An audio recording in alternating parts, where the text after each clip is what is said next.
Hello, it's Peter here from the Australian Worm Firm. I'm here at the Worm Firm shop in Smithfield, and today we're going to talk about worm casting extracts. So you start with rainwater, you add castings to the rainwater in a calico bag, and you make a fantastic soil amendment that you can use on the garden. So I'm going to go through the process, but first of all I want to wrap up from last week. So last week we talked about worm juices, which is where you have liquid that drains out of the bottom of your worm farm into a bucket, and we dilute that down and we can use it on the garden if the worm farm is in a pretty good condition.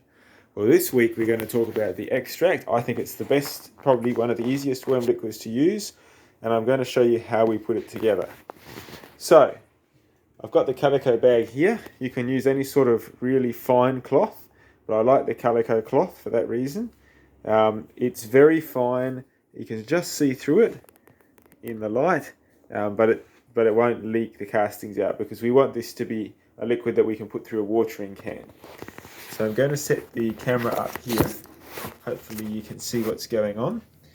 Alright, so I've got my calico cloth and I've got some castings in a bucket. I'm going to open the bucket. There's my worm castings, really nice and dark. I'm going to get a handful of that. Try not to spill it on the ground. And I'll put it in the calico bag. There's only a little bit in there, so I might put a little bit more in. It's nice and moist. There you go. So plenty of castings in there. Alright, and now I'll tie that off. So we don't want the castings in the water, we want the microbes out of the castings to go into the water. So I've tied that off. I bring my bucket back into position.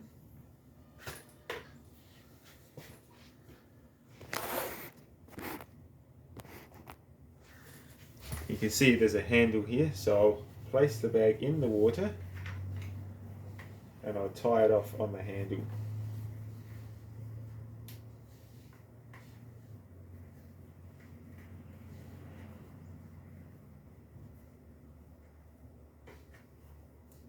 Now you can see it's sort of floating in the water.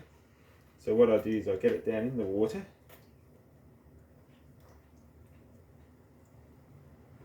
Squish it up a bit, you can already see some of it leaching out into the water. Try and get it nice and wet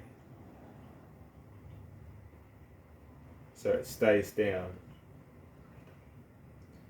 So I'm sort of pulverizing it. See how dark that's become already? So some of your microbes have already gone out into the water.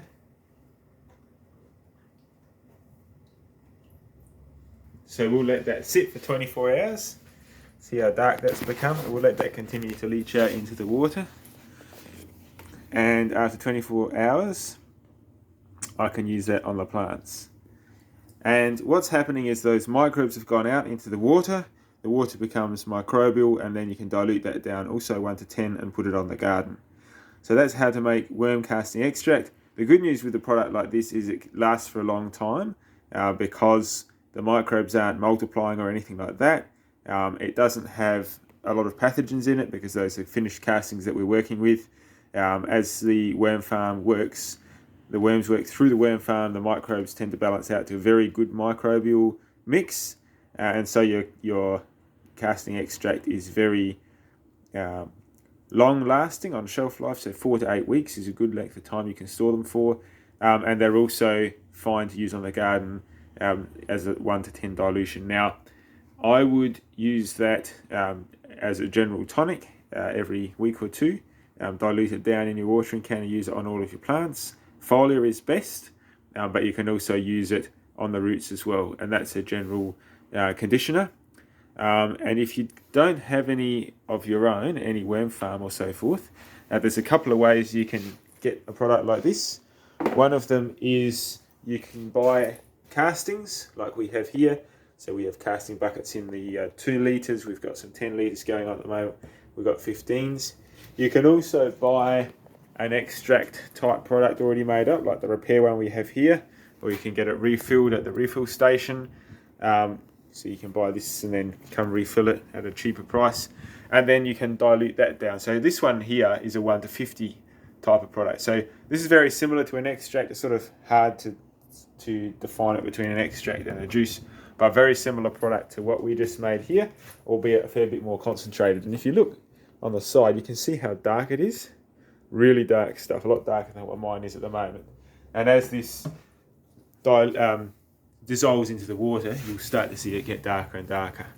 So that's how to make worm casting extract and use it on your garden. Next week we'll be back to talk about how to make worm tea, which is pretty exciting. So I look forward to getting in touch on that front next week. In the meantime, give us a like and subscribe. Check back on some of the previous videos we've done. And we're really trying to continue to improve the quality, so I hope that was better this week, and we'll look forward to next week. Thank you very much.